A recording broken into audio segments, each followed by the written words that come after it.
Welcome to today's episode. I'm very happy to introduce Jamie Willis-Rose, a solution specialist at Applied Information Sciences. He's a blogger, a user group leader, and a speaker who knows how to get adoption of the Microsoft Power Platform done. So thank you for joining me today, Jamie. Thank you for having me. So Jamie, for those who don't know you, tell a bit about yourself, your background, where you're from, and what you do. Oh, I really appreciate you having me, Jeremy. So my background, I was born in New Jersey. I spent most of my adolescence there until I was about 15. Then I lived briefly on Long Island. Then my family resettled in Little Rock, Arkansas, where I finished high school. And when I was very young, one of the first things my parents got me was a computer. I was very fortunate. Not everyone gets that when they're kids, but I got an Apple IIe. And that's my first real taste of programming, getting to work on an Apple IIe. I remember programming little bits of code here and there. My science fair in fourth grade, I actually created an animated volcano. And my principal actually said, holy shit. And everyone looked at the principal like, what? So yeah, that was my first real taste of what's possible with computers. And then when I got to college, I went to Boston University.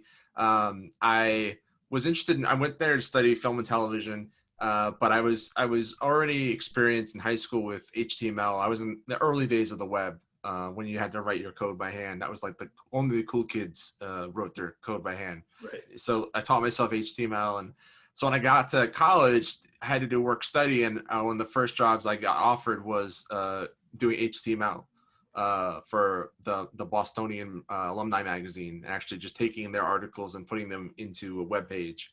Again, this is nowadays it would be copy and paste, but back then it required a little more effort.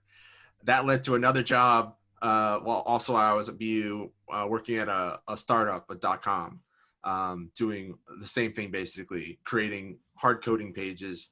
That company blew up from like 5 people to like 70 people while I was there. All part of that amazing late 90s .com boom, if you guys are old enough to remember that. They were basically giving people money if they had .com in the name of your company. So if you know, meatballs.com, here's $10 million.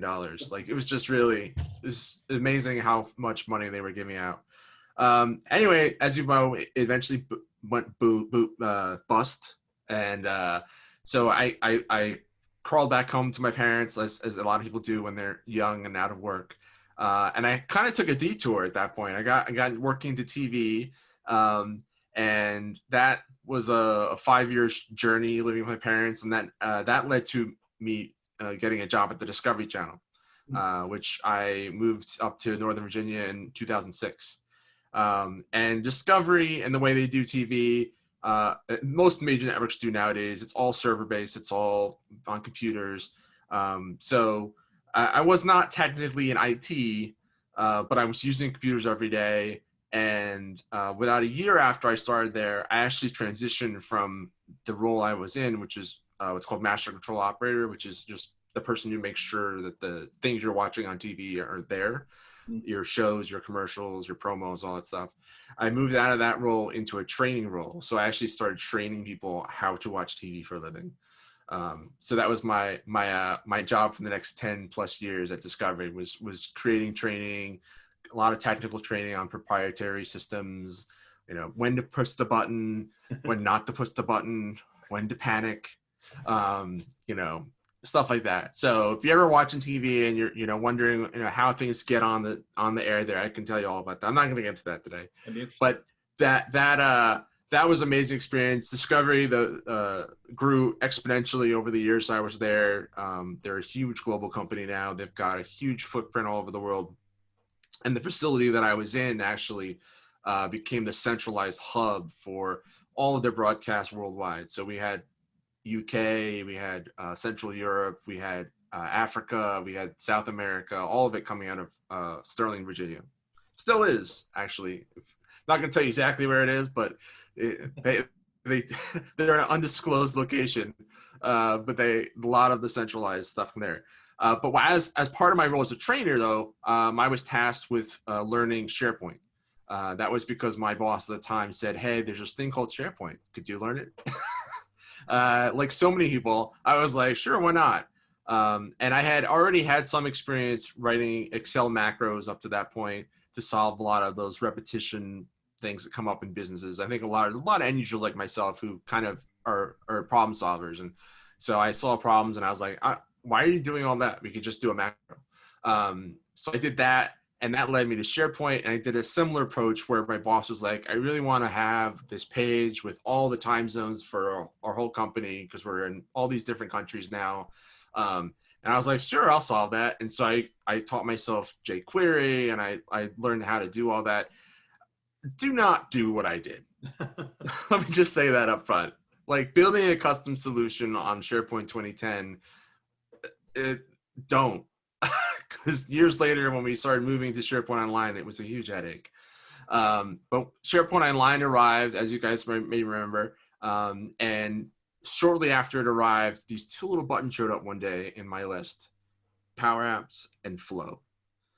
And I can't underestimate how much that changed my life, because like just seeing those two buttons and clicking them and seeing what does this do, that's led me all the way to where I am today. Just that ability to just click a button and create an app within a matter of seconds. And similarly with Flow, which is now called Power Automate. And so I was able to create some really cool apps for Discovery that solved some business problems that they had. And that led me to decide that I needed to leave Discovery and pursue IT full time. I had not really ever considered leaving Discovery. I love working there, but for a lot of different reasons, it just was the right time. So last year I made the transition to becoming a consultant and taking my Power Apps and Power Automate skills and a little bit of Power BI and getting into Power Platform. And I'm really, really happy to be where I am. I'm with an amazing company. We're leaders, worldwide leaders in the Power Platform. I'm not going to spend a lot of time talking about that, but if you want to know more, AIS.com. We have some great blogs on there you can check out. And we're also hiring. So, I know there's been a lot of economic downturn all over the world, but our company's thriving right now. So if you're interested, please check out AIS.com and click on the little careers link and check out. Maybe there's a job posting that you'd be interested in. And of course, I'm on LinkedIn and Twitter, so you can always reach out to me directly if you have questions. Wow.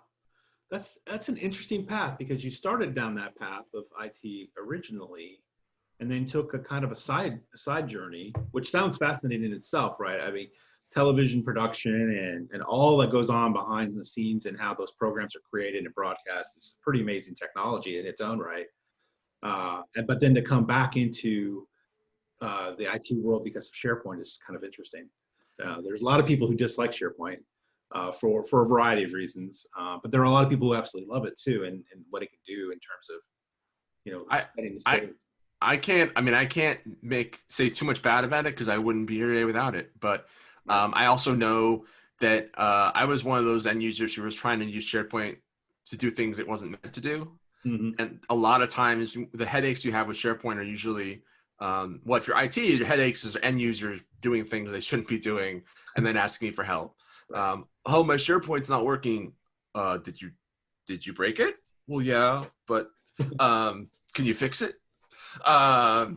And then, the flip side of that is, you a lot of times you have a boss who says, I really want to create a document management system or content management system. I want this robust system that can do all these things. And you're like, are you going to pay for it? Right. No, I want you to go learn how to do it yourself and write it for me. I'm like, okay. The overeager, underqualified, end user who's like, sure. I'll take a few hours out of the week to try to create a content management system that would normally cost tens of thousands of dollars. So that's my journey. And I will say this about Discovery. If you guys are interested, I think there's some articles out there. I highly recommend if you're interested. That we were at the time one of the only, if not still the only company that was broadcasting linear content from the cloud. Oh, wow. So we moved to AWS servers, and a proprietary system was built in conjunction with a company called Evertz, EVRTZ, I think, Canadian-based. And their system, working with us, we developed it. And I was helping develop that system. So it was really exciting to be part of that process, working with developers. We would say, hey, this isn't working the way you want. And they'd put it in a sprint and load it up. And 2 weeks later, we'd have a fix. But seeing that from the ground up and see it come to fruition, because it's the only way you can do what they're doing, which is broadcasting hundreds and hundreds and hundreds of channels out of a single facility worldwide. Wow. So it's pretty extraordinary stuff they're doing. So yeah, if you're interested in that kind of stuff, again, if you're an IT junkie, you're interested in that kind of thing. Yeah, interesting. So because I know how important Power Automate and Power Apps are to you, and you've mentioned a little bit about what it can do in terms of some level of business automation. What is the importance of those tools to somebody who's got Office 365 in their environment? I mean, why would they even want to look at them? So as an end user, a lot of times, let me back up. Problems always need to be solved no matter what. Like if you have a business problem, you're going to find a way to solve it. And sometimes that means hiring somebody like myself to come in and help you solve it. That's probably the better long-term strategy. But a lot of times the short-term strategy is to try to figure it out yourself. And tools like Power Apps and Power Automate and to a lesser extent Power BI are designed to allow people who know what the problems are to actually solve them or attempt to solve them themselves. Because a lot of times you spend time trying to explain to people what the problem is, and then they tell you what they think the solution is, and there's this whole back and forth. And IT often is too small to in a large organization to solve all those little problems. And so you end up with this huge backlog. People say, well, we need an app to do this, or we have this workload, this business workload, and we need this tomorrow. And IT's like, well, we don't have any resources right now. We have this massive backlog. We can put you in, slot you in for next year, in our next whatever your units of measurement are, whatever that is, right. 6-8 months from now, we'll have time for you. And so this idea that you could take these small workloads that are maybe just related to a very small problem that only your team is worried about, and actually take that workload and automate it, taking away some of the risks that come with doing things manually, data entry, automating tasks, approvals, things like that you can now have a better way to centrally manage them. And then in terms of data, data sovereignty, knowing where your data is at all times, but making sure that it's secure. There's some amazing capabilities built into the Microsoft 365. So if you have Microsoft 365, and again, some of your audience might be on the government cloud, so your mileage may vary, but in general, everybody has a base set of capabilities with the basic, G3, E3 license. And so if you have that, you very likely have a SharePoint capability. You very likely have the ability to create a Canvas app. You very likely have the ability to create some degree of flows through Power Automate. And then depending on your how much your organization is paying for, you may have Power BI. You might have some more premium features like Dataverse, formerly Common Data Service. And then I don't know if it's in GCC yet, but I know that Dataverse for Teams is the big thing that Microsoft is pushing right now. And to me, Dataverse for Teams is just a replacement for SharePoint in terms of what people would normally use SharePoint for, which is taking a small business need that has a relatively small audience and saying, here, let's put it in this instead of a SharePoint list or instead of Excel. Like if you're a business user and you're using Excel spreadsheets and email to manage business processes, your head should be, this is where light bulbs should go off. Cause like that way of doing things where I'll just create an Excel spreadsheet for that. That's where you really want to shift your thinking and start going, okay, instead of doing in Excel and putting it in an email and attachment and sending it out, don't do that. Don't do that. No one wants to get 17 versions of an Excel spreadsheet and trying to figure out which one's the latest version and sending it via email and slowing down your email servers.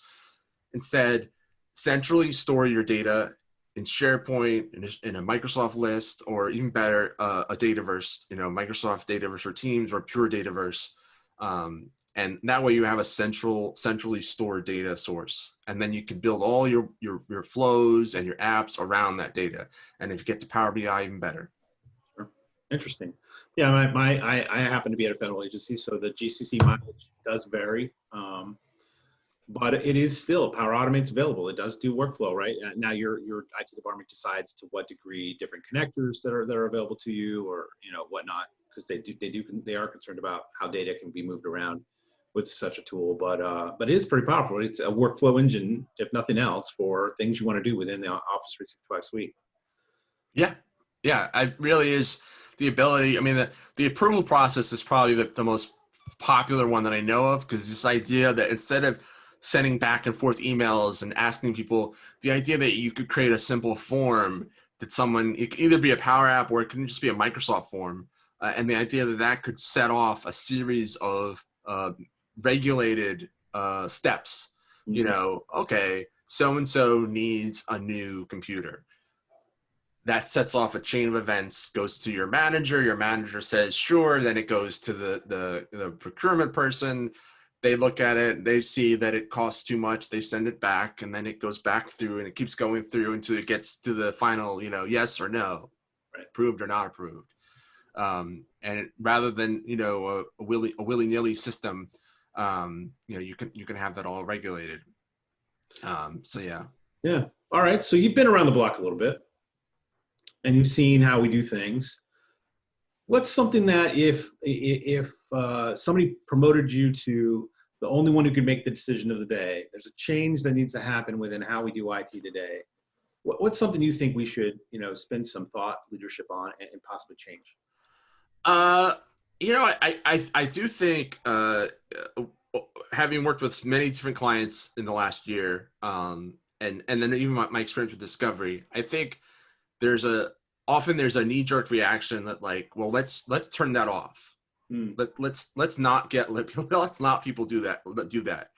Now I have a real soft spot for IT departments that don't turn things off, because I wouldn't be here today if they had turned off Power Apps and Flow 2+ years ago, when that was first rolled out sneakily, admittedly, by Microsoft's own admission. They kind of snuck that in to SharePoint, those two little buttons. If the instinct had been that Discovery could not let me use that, I don't know where I'd be today. There are a whole chain of events that happened because of that. And I know nowadays a lot of instincts are, when Data Virtual Teams was announced, a lot of organizations were like, how do we turn it off? Right. That's great. Thank you, Microsoft. Turn it off. And Microsoft, like with SharePoint back in the day with Flow and Power Apps, is today with Dataverse for Teams being very slow to provide IT the ability to turn things off. And I think that's intentional. I don't think Microsoft's stupid. They understand that if they give people an off button, they're going to turn it off. And so I guess my biggest thing is, I would love the culture of IT departments to be more about enabling people to solve their own problems and giving them the guardrails to do it safely and securely. I know at AAS, sorry, just to plug ourselves, our approach generally is to look at adoption about helping people help themselves and helping organizations put up those barriers to prevent users from doing things they shouldn't be doing, intentionally or not. Right. And I also think there's a mindset that some organizations have where they believe that their users are well-intentioned, and they therefore trust them to make decisions that are in the best interest of themselves and the company.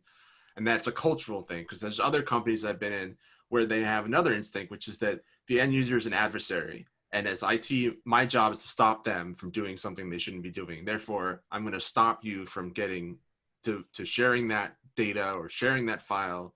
I'm going to turn off all the switches. And you have to come to me and give me a very good reason why you have to fill out in triplicate, your TPS form, and everything has to be I's dotted, T's crossed. I need to know exactly why you need to do what you're doing. And the greatest example of that is Teams. Teams adoption, I've seen very, very wildly. Some organizations have embraced it full-throated. They love it. They turn it on. Everyone can build teams. Everyone can have a team. It's amazing. And other organizations, they're like, if you need a team, you have to fill out this form. Yep. It has to get approved. There's a 30-day waiting period.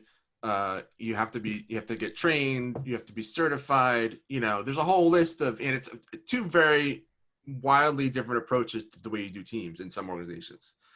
And I'm of the opinion that people will find a way to work together, find a way to get the problem solved. If you as an IT department put up too many barriers, what are they going to do? They're not going to stop working. They're not going to stop solving the problem. They're just going to find a way to solve it without you, without the tools that are secure, that are paid for by your company. That is a bigger risk than if you just let them do it with Teams or with whatever tool it is, Power Apps, Power Flow, whatever. Right. They start taking your data and populating external, non-controlled systems with your data to communicate with each other, and then you've got real problems. Yeah. I mean, again, I'm not going to throw anybody under the bus, but I've been on projects where because of government restrictions or from not just government, some companies, right, they put so many restrictions in place that it requires people to use these third-party tools, this shadow IT, and as soon as that happens, you've lost the war. Like, you may have stopped them from, we're going to prevent team sprawl by limiting teams. Well, that's great. But then what if they go and set up Slack, and start doing it in Slack instead? Or what if they again, who knows, WhatsApp? I mean, there's all sorts of ways people can communicate now. And if they're taking their business intelligence and their business data and they're taking it outside of your secure zone, then what do you do? How do you get the horses back in the barn? That's true. That's very thought provoking. So where do you see yourself going, Jamie? I mean, you've been doing this Power Platform stuff full time for what, about a year now? Yeah, and then before that, a little bit more at Discovery. Yeah. So where do you see this, either yourself, or where do you see Power Platform headed here in near and maybe not so near future? I think RPA is a big thing for Microsoft. There's going to be a lot of that in 2021. I think they made the purchase last year of Softmotive, and they've just rechristened Win Automation as Power Automate Desktop. I think that's going to be a big push. I know with our clients, there's a lot of people interested in that. I think Dataverse for Teams is going to open the door for a lot of organizations who have been hesitant to get into Dataverse, formerly CDS. I think you're going to see them create it's not fully baked yet, but I think you're going to see a very clear pathway from that entry-level business workload in a team to an enterprise-wide workload. And I think you're going to see organizations understand that, we can start here and get a sense for how it works. And then when we need to, we can move it up into that next level. And as IT departments, their job will be to give people that safe space where they can do that Dataverse for Team workload for their team. And then when necessary, they'll take over and move it into an IT managed environment. So I think that's, in terms of the Power Platform, that's where I think things are going. I think Power BI, they just changed the licensing scheme. I haven't really read everything about it, but premium licensing has changed. It's going to a Gen 2. I highly recommend, if you're not following Guy in a Cube on Twitter and their YouTube channel. It's Guy in a Cube, but there's two guys in a cube. I don't know, the whole thing just gets confusing, but I would highly recommend, if you're not following them, check those guys out. And they do like a weekly roundup. And that's kind of where I'm excited about. And then for me personally, I think that 2021 is going to be a lot of more of the same. We're all going to be working from home for at least another 6 months, probably more. At this point, I'm kind of resigned that it's probably going to be all of next year. But I'm taking advantage of that. I'm really excited. This past year, I've been able to attend user groups all over the world, presented at a lot of events, and I'm hoping to do a lot more of that in 2021. And the biggest thing I would say is that you should always factor in time into your week to learn. There's no shortage of changes coming. The Power Platform itself, not even to mention the whole ecosystem, but Power Platform changes every week. There's always something on one of those three things: Power BI, Power Apps, Power Power apps, power automate. I don't know, power anything. There's changes coming. So however you learn, and that as a trainer, one of my jobs was to always try to make a connection with my trainees and get an understanding of how they learn. And so we would do these evaluations and talking about adult learning theory. And so I would say to you, the listener, viewer, if you haven't taken the time to do some soul searching and get a sense for how you learn, take the time. There's probably some online assessments you can take. Understand the best way you learn, and then build time around that. So if you're a hands-on learner, like a lot of people are, make sure you give yourself time to do stuff hands-on. If you like to see it and then do it, find videos. If you're more of a verbal learner and you want to read about it, there's lots of blogs out there. I have a blog, Willis-Rose.com. But you can find all sorts of interesting stuff out there. And then, of course, last but not least, yes, we're all separated during this pandemic, but the power of the community and the power of technology allowing communities all over the world to come together means that you can meet in quotes, people from many different cultures and have many different experience levels, and you can really enjoy that and embrace that. And so whatever your interest is, whether it's a specific part of the Power Platform, or maybe it's because you're in the government, you want to talk to people about government problems, I promise you, there's a group of people out there that have the same interest. And if you can't find it wherever you are, start it yourself. I mean, meetup.com or Power Platform communities. I forget the name of the URL, but I'm sure we can post links later to various sites. But yeah, I would say my call to action for people is, take the time, give yourself time to learn every week. And it can be in whatever format works best for you, whether it's watching something, listening to something, reading something, doing something. Take that time. That's a great recommendation. And with COVID, we have more time, hopefully, on our hands. We'll see. It's hard to say. I don't know. I don't have the commute time anymore. So I don't have the urge to clock out a specific time because I'm worried about my drive. But at the same time, my days bleed on sometimes, right? It's I look at the clock, I'm like, oh, it's 7 o'clock. I should have stopped 2 hours ago. Now I'll also say I'm fairly new to consulting and the concept of billable time. And that's been a hard adjustment for me because, again, I spent almost 10 years salary, no timesheet, nothing. Really, I never really thought about time. I would sometimes spend all night working on something at Discovery. I'd be like, I got to get this done. I'll just stay up all night, Now I'm much more conscious of I have 4 hours. That's it. And then move on to the next project, and then however many hours I have on that. So in some respects, I have a lot more time, and other times it feels like I don't have enough. Well, Jamie, I want to thank you for joining me today. And I think it's interesting to hear your perspective on the Power Platform, and especially from somebody who has such a passion for it, but also hasn't been in it as in traditional IT very long. You bring a fresh view of how IT can, really service customers rather than themselves. So excellent. Thanks for having me. All right. Take care.